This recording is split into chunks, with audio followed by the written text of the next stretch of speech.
Sacrifício assim para nos fazer viver. Não só para nos dar vida, mas para nos fazer viver. Fica a pensar, mas que tipo de vida é que nós podemos viver em resultado de um sacrifício destes? E é aí que vem esta ideia de só pode ser uma vida 5 estrelas. Uma ideia que surgiu, a expressão 5 estrelas vale o que vale. É uma expressão popular, nós a conhecemos bem. Já ouviu falar num casamento 5 estrelas? Não, já vi. Se calhar tem que chegar aos 40 anos de casado como eu para perceber o que isso é. Ou talvez não. Talvez ainda tem 4 estrelas e meia. Ainda tem mais uns aninhos para melhorar. Mas este casamento de 5 estrelas é curioso porque há um livro escrito, um manual de preparação para o casamento, escrito por um colega meu que trabalhámos juntos muitos anos no Instituto Bíblico Palavra da Vida. E ele passou por aqui várias vezes, alguns conhecem, Dave Parrish, escreveu esse manual sobre o casamento, justamente com esse nome, Casamento 5 estrelas, veja lá. Mas, talvez a fonte de onde melhor conhecemos ou conseguimos identificar a ideia de 5 estrelas, acho que tem a ver com os hotéis. Um hotel 5 estrelas. Já dormiu num? Já agora, sabia qual foi o primeiro hotel 5 estrelas na cidade do Porto? Falei-vos em Dave Parrish no livro Casamento de 5 estrelas. Já ouviu falar em Delfim Ferreira? Não. Nem eu até leri o artigo na revista Sábado, na qual dou o devido crédito. Delfim Ferreira foi um dos homens mais ricos em Portugal no meio do século XX. Mas ele tinha um problema.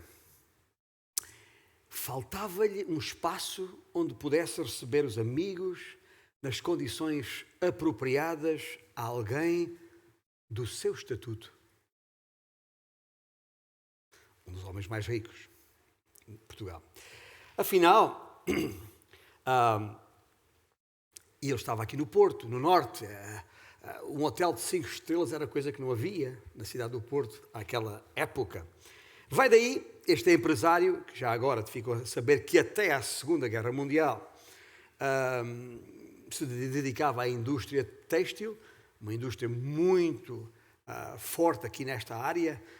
Já ninguém sabe disto, mas quando aqui chegámos, há 25 anos, ainda aqui desta infesta, do alto desta infesta para norte, a quantidade de fábricas têxteis que havia aqui e que, entretanto, foram desaparecendo como a maior parte da indústria. Este homem dedicou-se até à Segunda Guerra aos têxteis. A partir de 1955, na área virou-se para os negócios da eletricidade.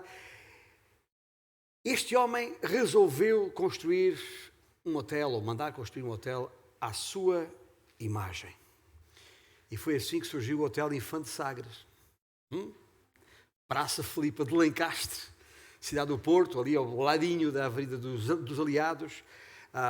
Quando vim para o Porto a primeira vez, já como missionário para campanhas evangelísticas, lembro-me muito bem desse hotel, porque era o único hotel de 5 estrelas. Não que eu tivesse ficado lá, mas porque o conhecíamos, ficámos a conhecê-lo naquela altura. E nós sabemos muito bem a ideia de um hotel de 5 estrelas, o que ele significa. Se ninguém lá entrou, ele esteve fechado agora durante a pandemia, não sei se já abriu ou não, mas era um luxo fenomenal. E as estrelas nos hotéis têm muito a ver com isso. Qualquer pessoa sabe que uma estrela significa algo especial naquele hotel. Uma ou mais estrelas. E por isso é que os homens começaram a designar os hotéis consoante as suas estrelas. Quanto mais estrelas, melhor. No caso dos hotéis, existe esta classificação de 1 a 5, embora já existam hotéis que extrapolaram os 5. Já há hotéis de 6 estrelas, sabia? Não oficialmente, mas são considerados como tal. O número das estrelas faz referência à qualidade do hotel. É usado como mais uma espécie de nível que explica ao cliente a qualidade, o conforto e os serviços que são oferecidos pelo hotel. Mesmo que ele não conheça, o hotel nunca lá tinha estado, se é de 5, ou de 4, ou de 3, ou de 2, ou de 1, já tem uma ideia do que é que o espera ali. Se falamos de uma estrela, significa que, enfim, é um hotel extremamente simples. Se já tem 2, significa que já tem algum conforto básico. Se tem 3 estrelas, é um hotel mediano. Se tem 4 estrelas, já tem algum luxo. E, enfim, se tem 5 estrelas, o luxo é acima da média. E se tiver 6 ou mais estrelas, não sei porque nunca lá estive, não faço a mínima ideia. Em todo o caso, sabemos que isso significa, as estrelas indicam o luxo. O número de estrelas pode também significar os números que sairão da nossa conta bancária para pagar a diária nesse hotel. Quanto mais estrelas, mais conforto, ou seja, mais caro custará uma diária. E é aqui que está a grande diferença entre qualquer coisa que nesta vida seja considerado 5 estrelas e o tema que começámos a falar no passado domingo, aqui, nesta mesma sala. O conceito de uma igreja 5 estrelas. É que a grande diferença é que neste caso de uma igreja 5 estrelas, as despesas já estão todas pagas. Tudo pago. Bem? Já foi tudo pago por Jesus lá na cruz. No que ao conforto, ao bem-estar, diz respeito. Ora bem, o que é que eu estou a dizer com isto? Como disse, começámos a semana passada a tratar desta questão de uma igreja 5 estrelas. A semana passada verificámos uma das estrelas, a primeira das estrelas, que é uma igreja que é composta de gente genuinamente convertida, genuinamente nascida de novo.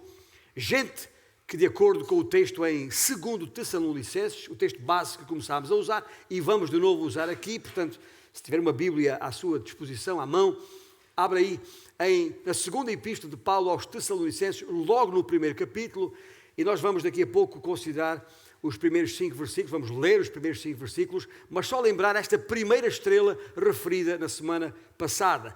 Tem a ver com gente, uma igreja constituída por gente genuinamente convertida, genuinamente nascida de novo, onde há uma conversão genuína. Gente, como Paulo diz, em Deus e em o Senhor Jesus Cristo. Gente que se reúne para adoração e edificação, sabendo que quanto mais edificação, melhor a adoração.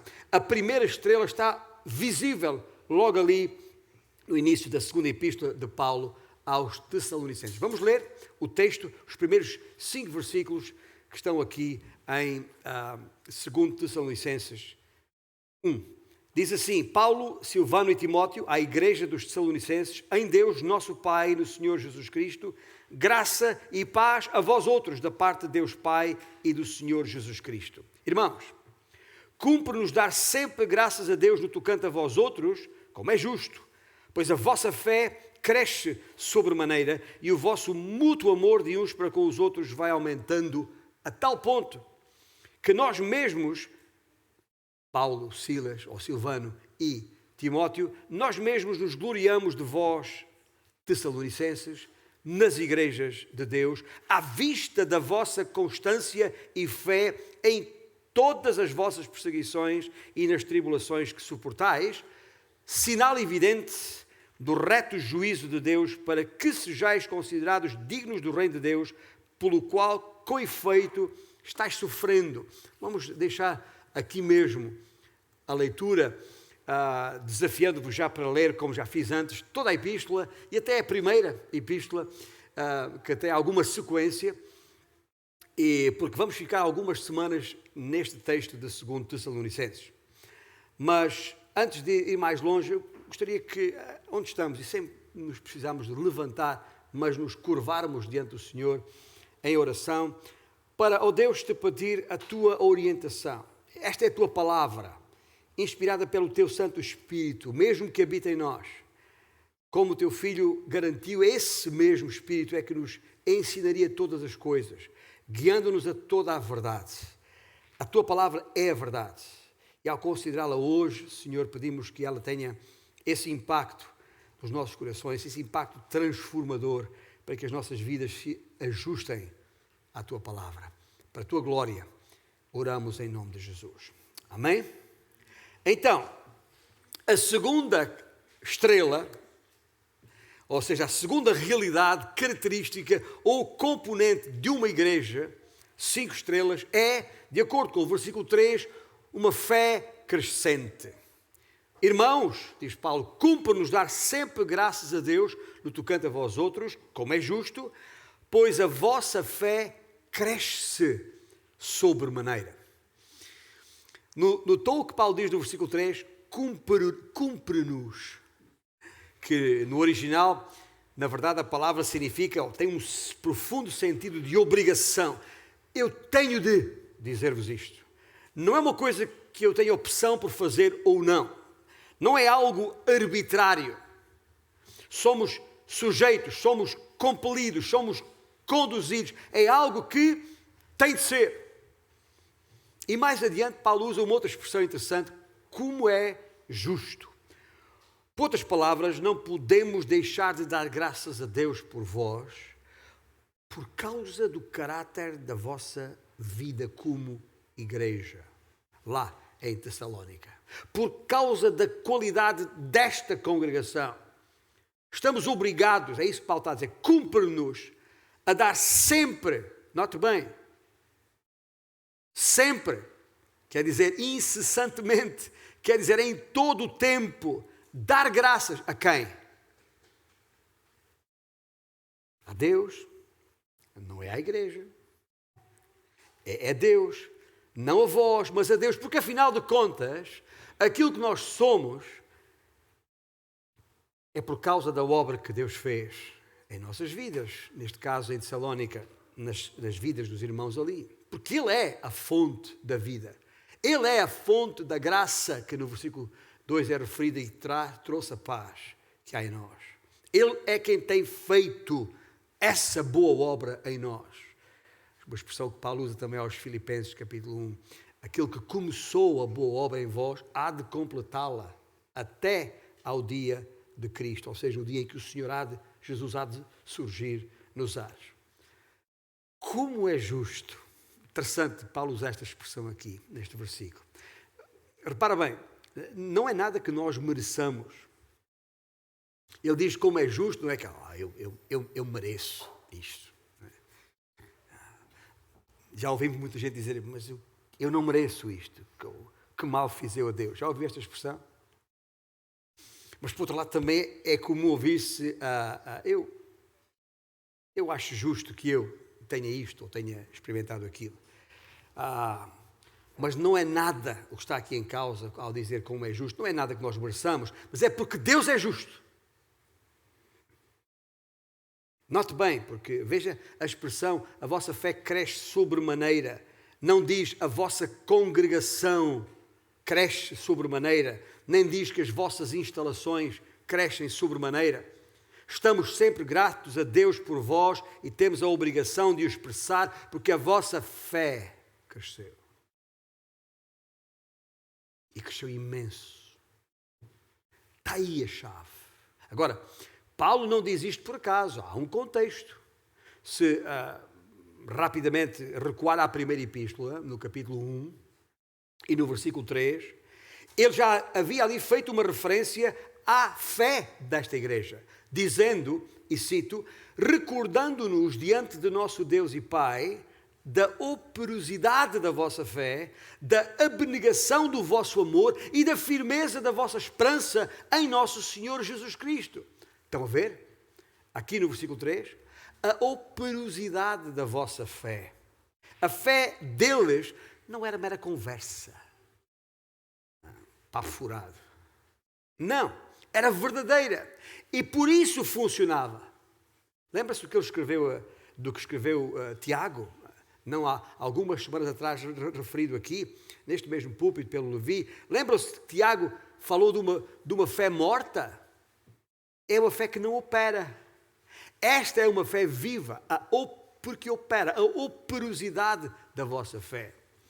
Mas notai comigo, ainda em 1 Tessalonicenses, mas no capítulo 3, o que Paulo escreveu no versículo 10. Paulo diz que estava por eles, Tessalonicenses, Paulo estava orando noite e dia, com máximo empenho, escreveu ele. Para quê? Qual é a razão desta oração empenhada de Paulo? Veja só, versículo 10. Para vos ver pessoalmente e reparar as deficiências da vossa fé. Vamos lá ver se entendemos isto. Paulo está a dizer, está a elogiar a fé deles e agora está a falar em deficiências, ainda na primeira epístola.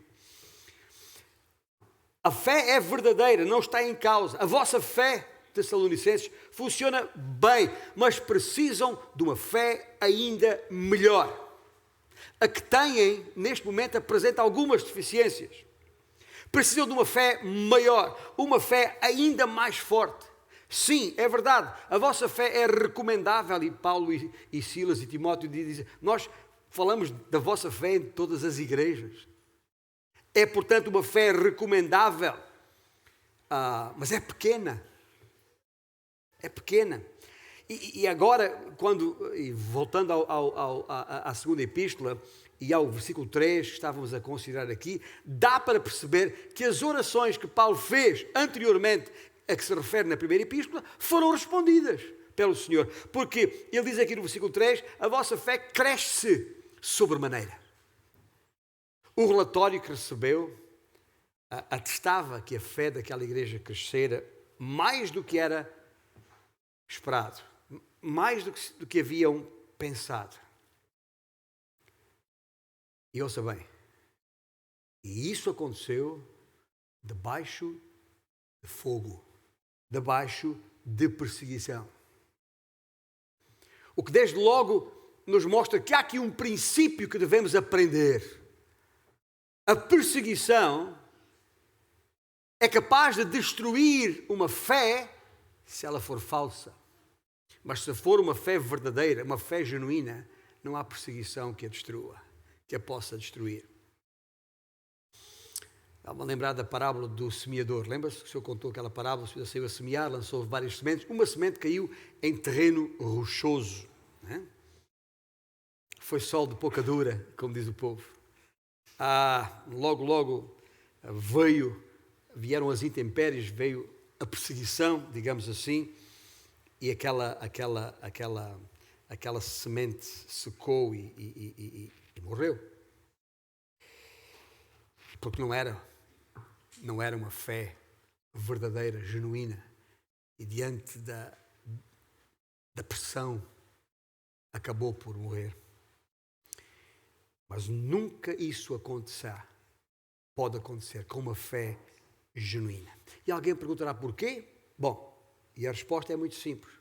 E já a dei de alguma maneira. A fé verdadeira é indestrutível. Por mais pressionada que seja, por mais duras, profundas e dolorosas que sejam as circunstâncias, essa fé permanecerá e dará fruto. Aliás, está aí a razão, e já ouviu isto com certeza, é costume dizer muitas vezes entre nós que a perseguição purifica a igreja. É verdade.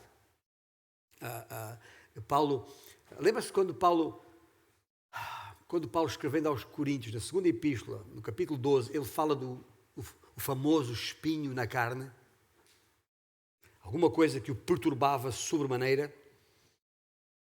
O que é que ele fez, segundo ele, diante desse espinho na carne? Diz ele, está escrito lá, 3 vezes pedi ao Senhor. 3 vezes pedi ao Senhor. Sabe porque é que eu estou a referir isto? Uma razão muito simples. Porque é evidência, é uma das evidências de que a perseguição nos aproxima do Senhor.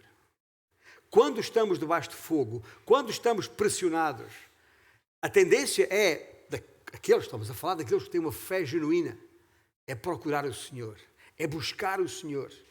Tempos difíceis são oportunidades para Deus manifestar o seu amor, a sua misericórdia, o seu poder nas nossas vidas, que o crente deve reconhecer e agradecer já agora.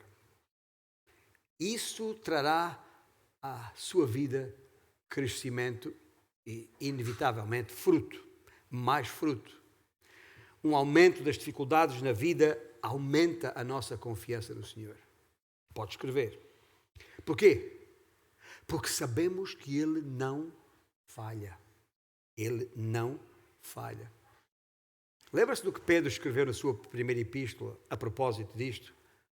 No capítulo 1, lá nos versículos 6 e 7, ele diz, nisso, está a falar de perseguição, está a falar de provação, está a falar de tribulação, está a falar de tempos difíceis. Pedro escreveu, nisso exultais, embora no presente, por breve tempo, seja, se necessário, aliás, no presente, por breve tempo, se necessário, sejais contristados por várias provações. Para quê? Para que, uma vez confirmado o valor da vossa fé, muito mais preciosa do que o ouro perecível, mesmo que apurado pelo fogo,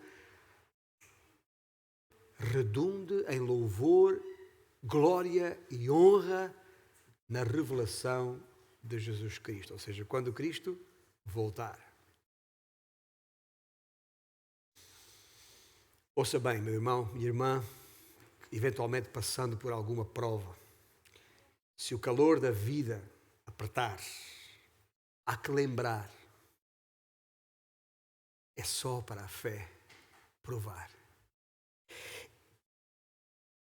É só para a jornada facilitar.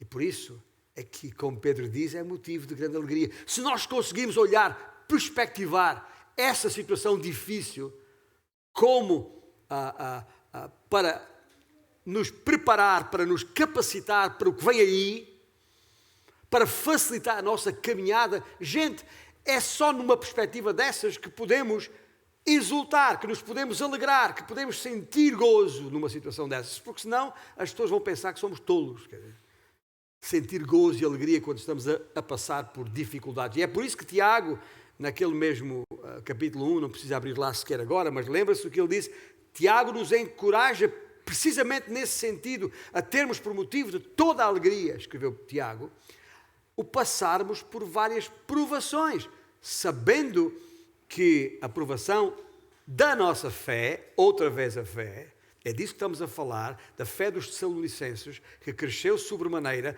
porque estavam debaixo de fogo. E Tiago diz, sabendo que a provação da nossa fé, uma vez confirmada, produz perseverança. Para quê? Ouça bem, porque Tiago escreveu isto. Para que sejamos perfeitos e íntegros, em nada deficientes. Lembra-se que o Paulo escreveu dizendo que a sua oração a propósito da fé dos Tessalonicenses que ainda apresentava algumas deficiências? Tiago está a dizer, escuta, para resolver deficiências na vossa fé, a solução é o quê? Provação.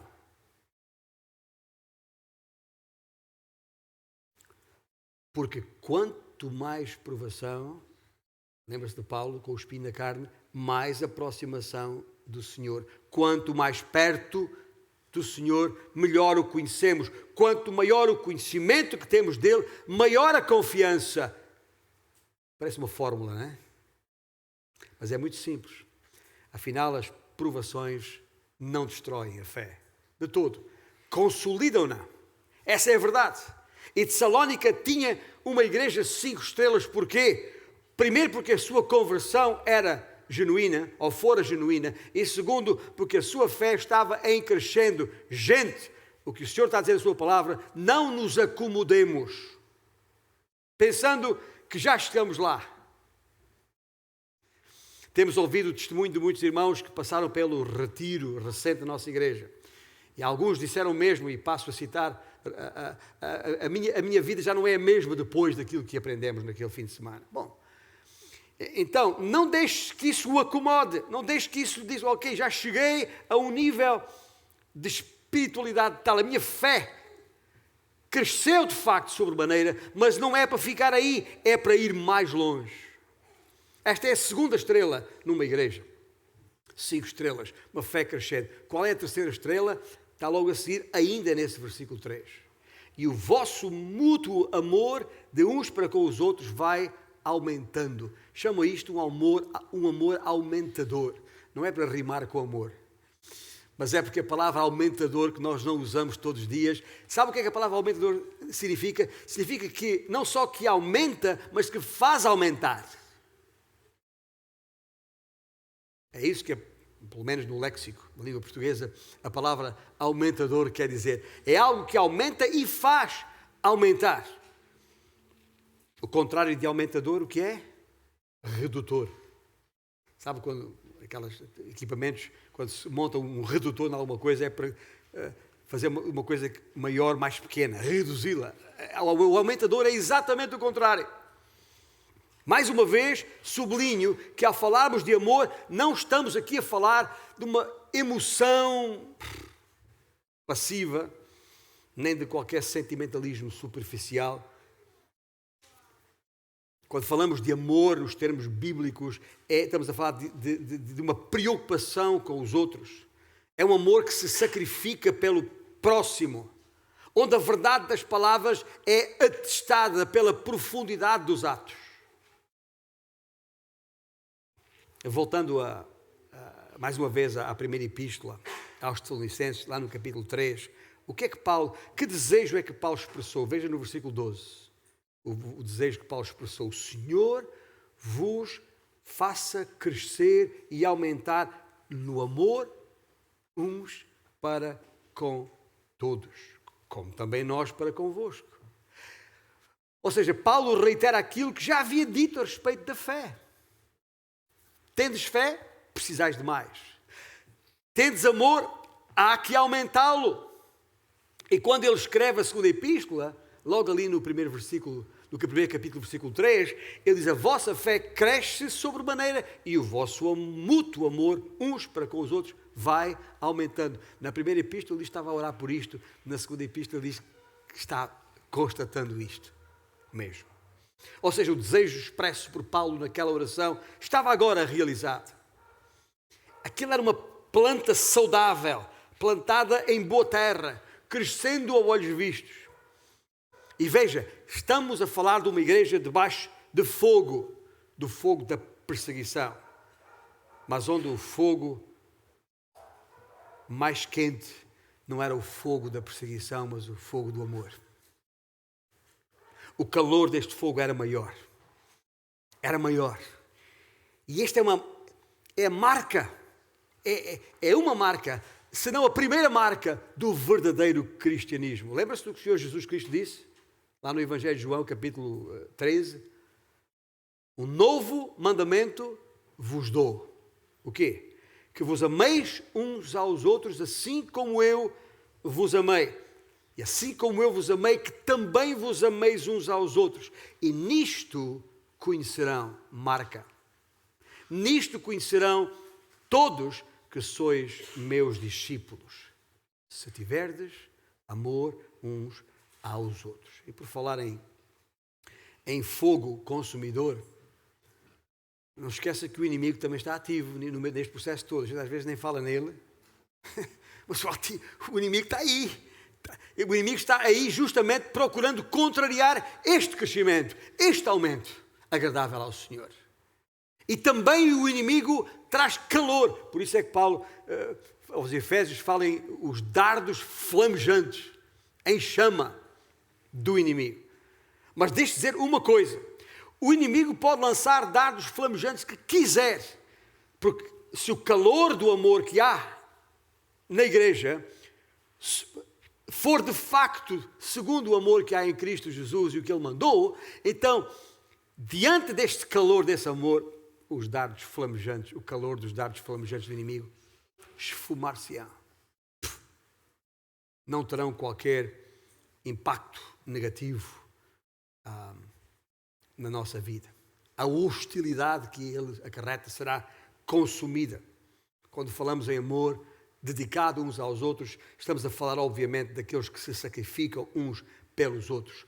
Aqueles que não estão dispostos nem disponíveis para levar as cargas uns dos outros, por estarem demasiado preocupados e ocupados com as suas próprias obras, não têm qualquer hipótese de eliminar o inimigo, de parar o impacto do inimigo, porque estão preocupados consigo mesmo. Se a sua preocupação estiver no próximo, então o efeito é exatamente aquilo que o Senhor espera.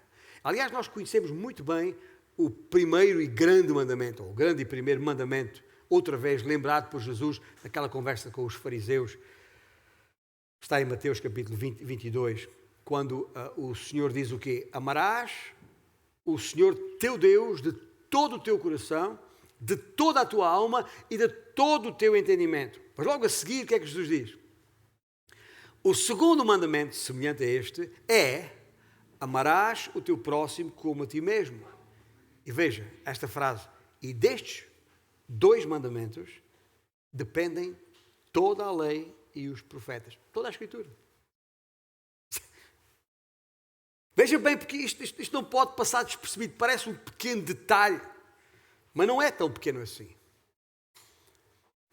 Nós gostamos de valorizar as Escrituras, dizer inclusivamente que é a nossa única regra de fé e prática. Pois bem, o que Jesus está a dizer aqui é que do cumprimento desses dois mandamentos depende toda a Escritura.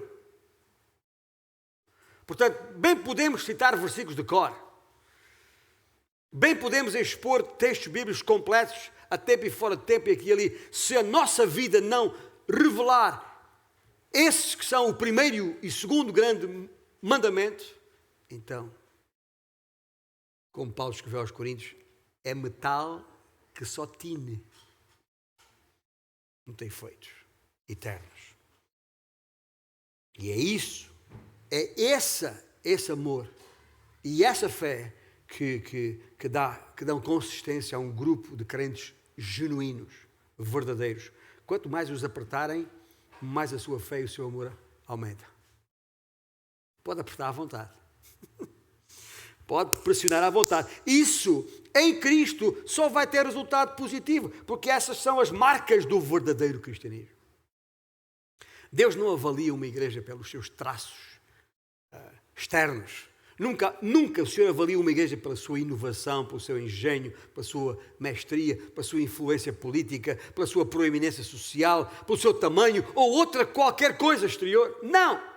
Uma igreja de que o Senhor se compraz, a tal igreja 5 estrelas, é uma igreja cujas gentes são genuinamente convertidas e apresentam uma fé e em crescendo na provação e um amor aumentador em expressão, fluindo manifestamente entre eles. E a quarta estrela surge no versículo 4, quando Paulo escreveu: a tal ponto que nós mesmos nos gloriamos de vós nas igrejas de Deus, à vista da vossa constância e fé em todas as vossas perseguições e nas tribulações que suportais. Chamei esta estrela uma esperança perseverante. Eu sei que a palavra esperança não consta no versículo, mas está implícita. Estamos a falar de uma esperança perseverante porque assenta numa fé constante. Ele fala da constância da fé. Corria o ano de 1900, estava no finalzinho, dezembro de 1980, escrevi uma canção que foi capa do álbum que gravei em 1986 e que alguns conhecem, sob o título A Certeza. E baseei o refrão dessa música justamente nas palavras que Paulo escreveu aos Romanos, capítulo 5, versículos 3, 4 e 5, onde se lê, Paulo diz: gloriamo-nos na esperança da glória de Deus. E não somente isto, diz Paulo, mas também nos gloriamos nas próprias tribulações, sabendo que a tribulação produz o quê? Perseverança. E a perseverança produz o quê? Experiência. E a experiência produz o quê? Esperança.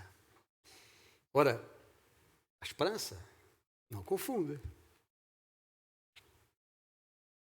Porque o amor de Deus é derramado em nosso coração pelo Espírito Santo que nos foi outorgado. Ou como eu escrevi nessa canção, que cantei durante tantos anos: pois é a certeza do amor que Ele mostrou. Uma igreja que se preza é uma igreja que não se conforma com este mundo. É perseguida por isso e nisso cresce a sua fé. Aumenta o seu amor e persevera na sua esperança. Isto é lindo, gente. É nisto que a gente tem que pôr emojis, aqueles likes e os coraçõezinhos. Ponha em força nisto. Porque realmente é isto que nos faz cantar, ou que nos devia fazer cantar. Esta é uma igreja lá em Tessalónica que tinha uma forte esperança. E sabemos que tem a ver com a esperança, não apenas porque Paulo escreveu isso logo na primeira epístola, capítulo 1, versículo 3, lembra-se deste versículo? Recordando-nos diante do nosso Deus e Pai da operosidade da vossa fé, há pouco lemos este versículo, da abnegação do vosso amor e do quê? E da firmeza da vossa esperança em nosso Senhor Jesus Cristo. Não apenas porque está escrito, mas por causa do tema predominante destas duas epístolas. Sabe qual é? E vamos chegar lá, a vinda do Senhor. Tudo aponta para a vinda do Senhor. Afinal, a nossa bendita esperança. É ou não é? Amém? Pronto. Então, diz Paulo, a tal ponto que nós mesmos, Paulo, Silas e Timóteo, nos gloriamos de vós nas igrejas de Deus. Isto não é um pormenor, está bem? Mas é um por maior. É como quando um pai sente orgulho do seu filho quando este é bem sucedido, academicamente ou profissionalmente. Ficamos empolgados com aquilo que Deus tem realizado em nós. Mas a igreja em Tessalónica deu-lhes grande alegria. E por isso diz, nos gloriamos de vós nas igrejas de Deus. Porquê? Porque à vista da vossa constância e fé, é por isso que nos gloriamos. Em todas as vossas perseguições e nas tribulações que suportais. Passaram por tanto e tanto perseveraram que a sua esperança permaneceu tanto. Porquê? Outra vez, por causa da constância da sua fé. E isso quer dizer que a fé nunca se desvaneceu. Seguiram sempre em frente. Nunca perderam a esperança. Foram sempre com tudo. O que é que define uma igreja 5 estrelas? Não é a sua popularidade na sociedade. Não é quando ela é favorecida pelo mundo porque a considera como sua.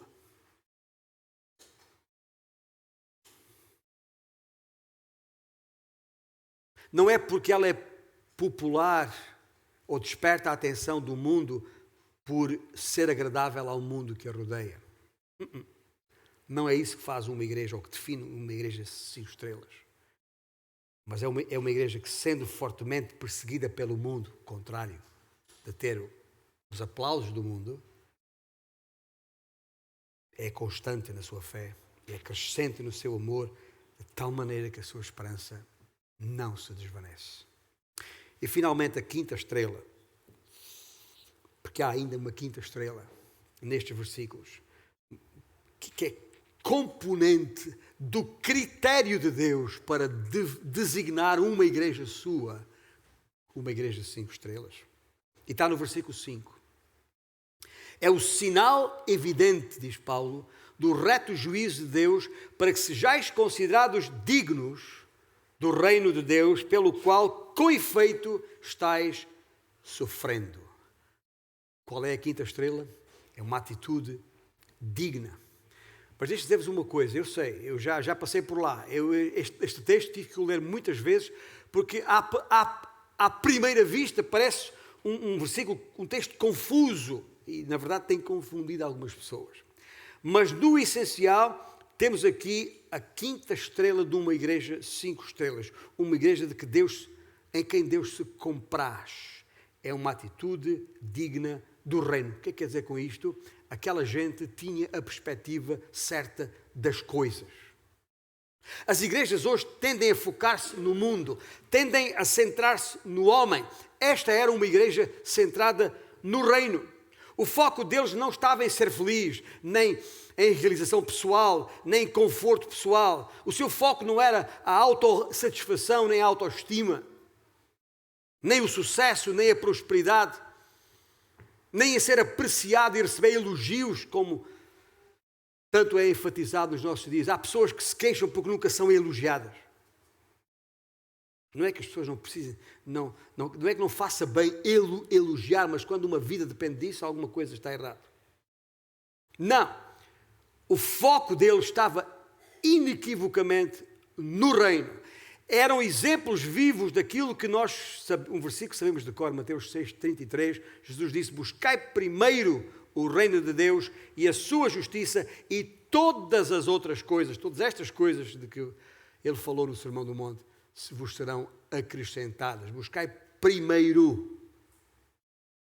Só o reino realmente interessava. E é a isso que Paulo se refere. É como se Paulo estivesse a dizer à igreja: escuta, a vossa constância e fidelidade em meio do vosso sofrimento, de tanto sofrimento, é clara indicação, é a palavra que ele usa aqui, literalmente um sinal. É prova, é evidência da justa, agora vou pôr a palavra correção de Deus aqui, em vez da palavra juízo que está escrita no texto bíblico. Porque é aqui que as pessoas se confundem. Juízo aqui é a palavra grega crisis, de onde vem a nossa palavra crise. E às vezes a palavra crisis no grego é confundida com a palavra crima. Às vezes é traduzida da mesma maneira. Juízo, juízo. Mas no original são duas palavras distintas, diferentes. E a crise tem a ver com aliás, a crima, que Paulo usa em outros textos, tem a ver com o juízo final, tem a ver com condenação.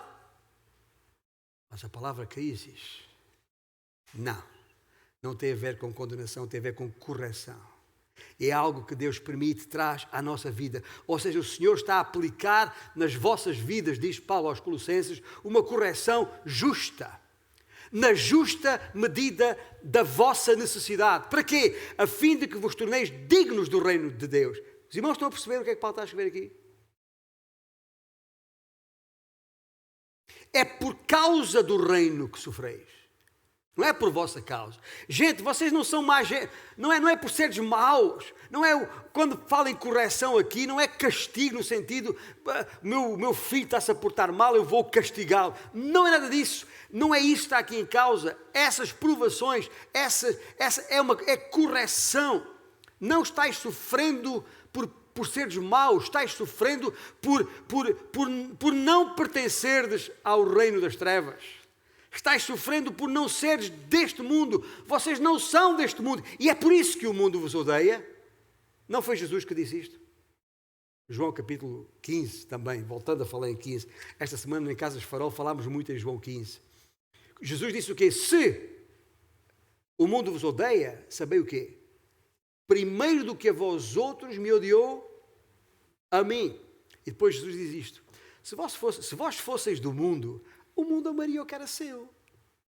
Como todavia não sois do mundo, pelo contrário, dele o mundo vos escolhi, por isso o mundo vos odeia, disse Jesus. Ou seja, sofreis porque sois povo de Deus, nação santa, sacerdócio real. E Deus usa isso, essas provações, para vos corrigir, que é como quem diz, para vos purgar, purificar, limpar, podar, como se de uma planta se tratasse. Eu digo isto porque João 15, Jesus disse: sou a videira e vós sois os ramos. Não é? Então, é para quê? É para vos preparar para receber a glória completa que vos espera.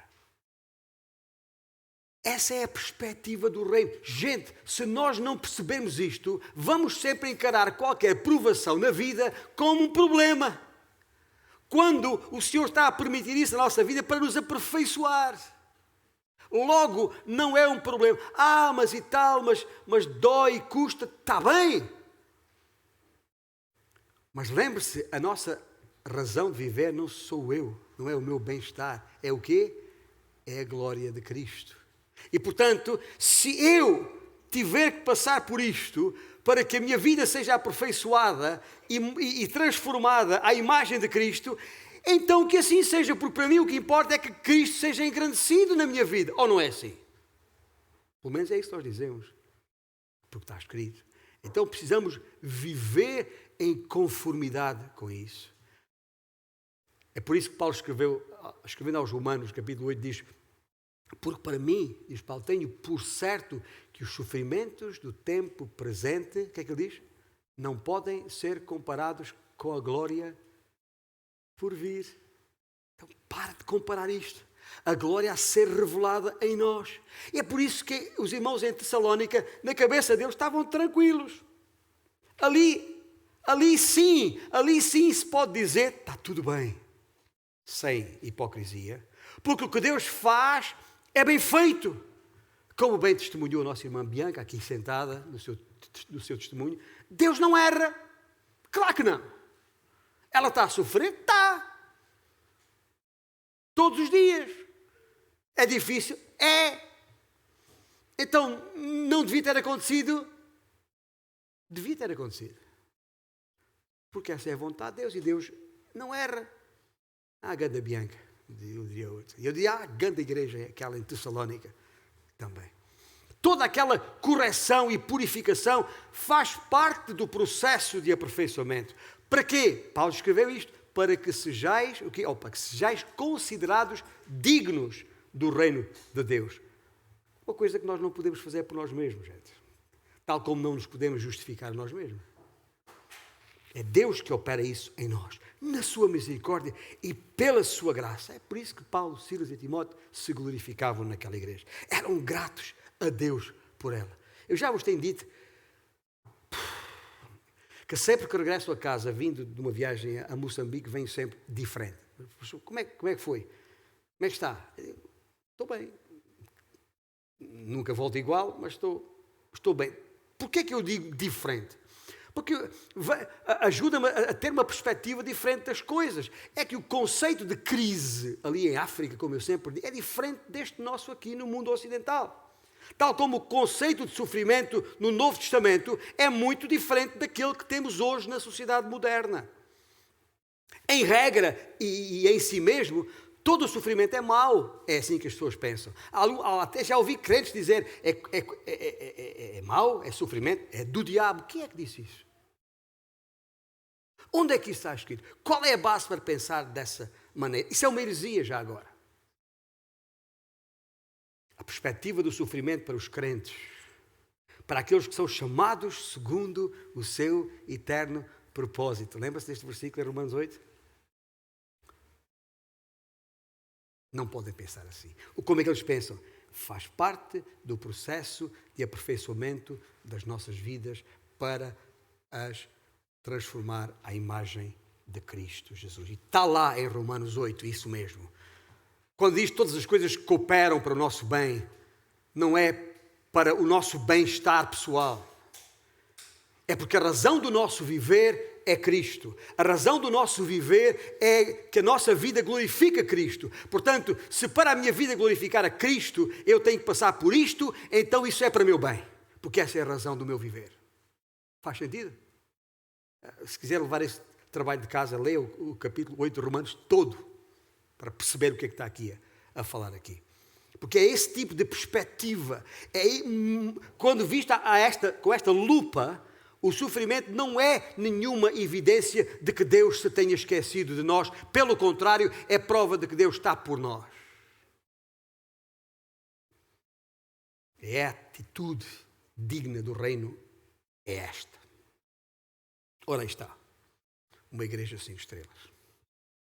Isto é, uma igreja de que os apóstolos se orgulhariam e o Senhor se agrada. Ou seja, primeira estrela, gente genuinamente convertida. Segunda estrela, gente com uma fé em crescendo. Terceira estrela, gente com um amor aumentando. Quarta estrela, gente com uma esperança inabalável, perseverante. Quinta estrela, gente com uma atitude digna do reino de que fazem parte. Esse é o tipo de igreja onde queremos estar. Lembra-se de eu falar nos hotéis de 5 estrelas? É onde as pessoas fisicamente se sentem melhor. Pois bem, uma igreja 5 estrelas é uma igreja onde toda a gente se vai sentir bem, com certeza. E já agora, por lembrar a comparação com hotéis, não sai nenhuma despesa do nosso cartão de crédito. Está pago. Está tudo pago por Cristo na cruz. Isso eu espero que seja algo que todos nós aqui já entendemos, porque está aí sentado e não percebeu nada do que ouviu, passou por cima, é porque o Espírito Santo ainda não habita na sua vida. E se o Espírito Santo não habita na sua vida é porque ainda não reconheceu que Cristo é o Senhor e Salvador. Não percebeu a razão porque Ele foi à cruz. Isto não é da religião que estamos a falar, igreja A, B ou C. Estamos a falar de uma nova vida em Cristo Jesus, porque é isso que faz toda a diferença. O Evangelho que produz uma nova criatura em nós, falávamos nisso na Escola Bíblica esta manhã, é o mesmo Evangelho que nos transforma para que a nossa vida de facto glorifique o Senhor. Termino com 2 versículos, os versículos 12 e 13 do capítulo 3 da primeira epístola aos Tessalonicenses que gostaria que guardássemos na nossa mente. Como se fosse um convite para contemplarmos os céus, à procura de uma estrela maior, que está muito para além das 5 estrelas. O Senhor Jesus Cristo que há de vir. Porque este versículo, o que é que diz? É para esse dia que temos de apurar estas 5 estrelas. Temos que aumentar a qualidade, o brilho, o fulgor destas 5 estrelas. E Paulo escreveu o quê? O Senhor vos faça crescer e aumentar no amor uns para com os outros e para com todos, como também nós para convosco. Tome nota. A fim de que seja o vosso coração confirmado em santidade, isento de culpa, na presença de nosso Deus e Pai, na vinda de nosso Senhor Jesus, com todos os seus santos. É para isso. É por causa daquele dia. Tem nada a ver com o dia 14 de novembro de 2021. Vamos ficar de pé.